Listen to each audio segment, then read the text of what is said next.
السلام علیکم ورحمۃ اللہ وبرکاتہ۔ محترم ناظرین، قرآن فار آل کی 13ویں نشست میں آپ سب کا استقبال ہے۔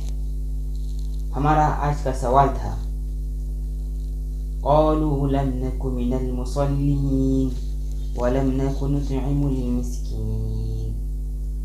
یہ سورۃ المدثر کی آیت نمبر 43 اور آیت نمبر 44 ہے۔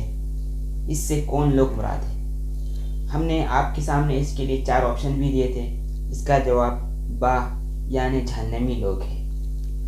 اللہ تعالیٰ جب اہل جنت کو جنت میں ڈالیں گے اور ان کو ان کے اعتبار سے ان کا مقام عطا فرمائیں گے اور جہنم والوں کو جہنم کی آگ میں ڈال دیں گے، تب اہل جنت اپنے بالا خانوں سے اہل جہنم سے سوال کریں گے ما سلککم فی سقر، تمہیں کس چیز نے جہنم میں ڈال دیا؟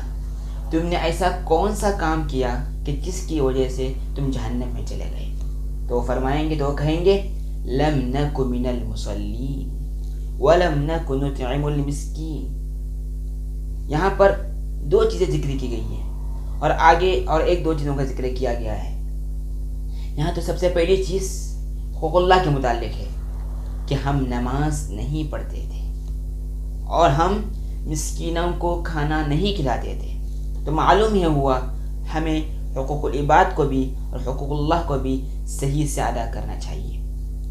اور یہ بات ہی معلوم ہوئی کہ ہم جو مال کماتے ہیں، ہمارے مال میں ہمارے بھائیوں کا بھی حق ہے، ہمارے مسکین بھائیوں کا بھی حق ہے، ہمارے غریب بھائیوں کا بھی حق ہے۔ ہم بھی ان مال میں سے ان کا کچھ حصہ رکھیں اور ان کا حق ادا کریں۔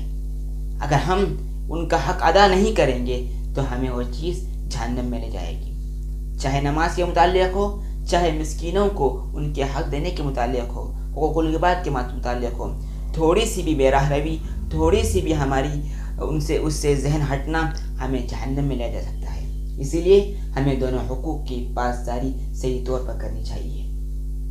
یہاں پر اس سورے میں اور 1-2 چیز کا ذکر کیا گیا ہے، وَكُنَّا نَخُوضُ مَعَ الْخَائِضِينَ، اور ہم بحث کرنے والے انکاریوں کے ساتھ یعنی اسلام کے انکار کرنے والوں کے ساتھ ان کا ساتھ دیتے تھے اور بحث و مباحثے میں ان کے ساتھ مشغول رہتے تھے، یا یوں کہیے اسلام کی خلاف باتیں بنانے والوں کی ہم تائید کیا کرتے تھے، ان کے ساتھ ان کی میٹنگوں میں ان کی باتوں میں ساتھ دیا کرتے تھے۔ وَكُنَّا نُكَذِّبُ بِيَوْمِ الدِّينِ، اور ہم روز جزا یعنی قیامت کے دن کو جھٹلاتے تھے۔ یہ اہل جہنم خود اپنے زبان سے اقرار کریں گے تو ہمیں ان چیزوں کی اہمیت معلوم ہوتی ہے کہ ہمیں اللہ کے حق کو بھی صحیح سے ادا کرنا چاہیے، نماز کو بھی صحیح سے پڑھنا چاہیے۔ جس طرح سے اللہ نے نبی نے ہم کو بتایا ہے اسی طرح نماز پڑھنی چاہیے، اور جہاں تک مسکین کا حق ہے جس طرح سے اللہ اور اس کے رسول نے ہمیں بتایا ہے ان کا اس میں حق رکھنا چاہیے اور مستحقین تک حق پہنچانا چاہیے۔ اور روز جزا کے بارے میں، قیامت کے بارے میں جس طرح سے اللہ کے رسول نے ہمیں بتایا ہے اسی طرح 100% ہمیں ان باتوں پر ایمان اور یقین رکھنا چاہیے۔ اور اسلام کے خلاف جو سازشیں کرتے ہیں، اسلام کے خلاف جو باتیں کرتے ہیں، تقاریر کے ذریعے کریں یا میڈیا کے ذریعے کریں یا اپنے قلم کے ذریعے کریں، اگر ہم بھی ان کا ساتھ دیں گے تو ہم بھی اہل جہنم میں شامل ہو جائیں گے۔ آج جو لوگ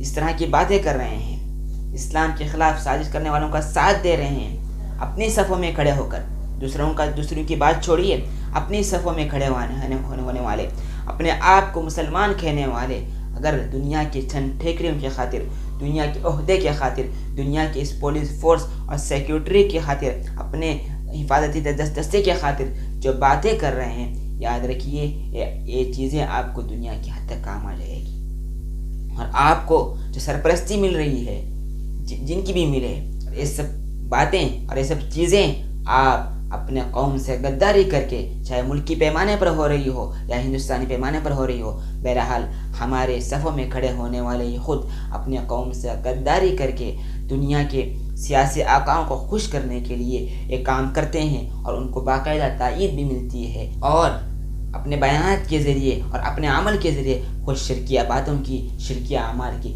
تائید کرتے ہیں۔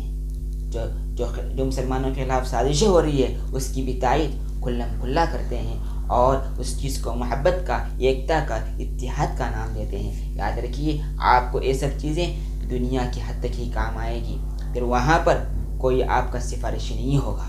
اگر آپ نے توبہ کی نہیں کی تو خدا نخواستہ آپ کا ٹھکانہ بھی جہنم ہو سکتا ہے۔ یہ سوچنے کی ضرورت ہے، سمجھنے کی ضرورت ہے۔ یہ دنیا کی چیزیں یہی رہنے والی ہے، آپ کو وہاں پر کچھ کام آنے والی نہیں ہے۔ تو ان تمام چیزوں کو تذکرہ کیا کہ ہم یہ کرتے تھے، وہ کرتے تھے، حتی اتانا الیقین، یہاں تک کہ ہم کو موت آ گئی۔